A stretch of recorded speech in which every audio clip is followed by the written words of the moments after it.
requirements, and then it's what is beyond that. Yeah, absolutely.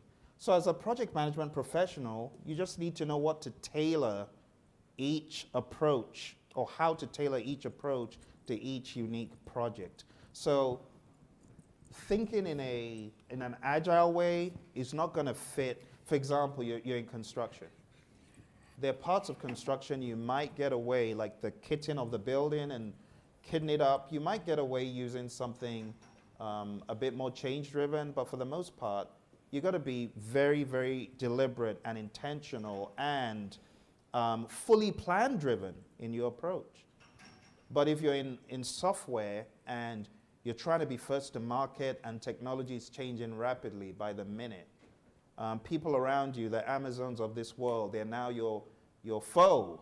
You thought they were your friend, but no, you're now, like people like Google, they've now got people like Amazon they need to be thinking of. And the chain goes on. You can't just think fully plan-driven. You got to be thinking, what are they going to do next? And beat them to market. Beat them to the technology, to the idea. So this is not just fully plan-driven. And I'm glad you asked the question, because a lot of people, they see this as being, oh, it's fully plan-driven. No. If you go to the PMBOK guide, they have a section in each chapter which I call the CTTCs, concepts. What are the new concepts in stakeholder management? Trends. What are the trends? And how do you tailor this to each project? And the last one there, C, is consideration for Agile. You see that? Concepts, trends, tailoring, and consideration for Agile in all of these.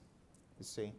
So you got to think about what works best for the project, not just, don't bucket yourself into one approach.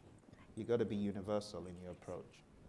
All right. So you see how long it took us to talk about the 10?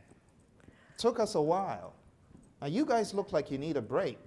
Am I right? Do they need a break, Sandra? They need a break, but we didn't do integration management. Oh, of course. That wraps everything up. Let's do that. Sorry, no break yet. No break. Let's integrate. We'll do integrate management, and then we'll go to break. How's that sound? Get rid of some coffee, maybe get some more coffee. Okay, so integration management is the top level, the first process we talk about in chapter 4, and it's just like what it is. It's integration. It's bringing everything together. It's the first process that we start with. I said before it was an iterative thing. Well, here's when we're planning the project charter. That's the first and foremost. As we go through the different groups, there's things that we're doing. There is a process in integration management, at least one process in every one of the 5 columns. So being a project manager, you have to think about you're bringing in your communication. You need to understand what's going on. You're balancing, you're doing trade-offs. It's integration, bringing everything in. In integration management, we're also dealing with change control. So as changes happen, we need to deal with them as well. Cool. Thank you, Sandra, for making it painless. So we probably should go on break.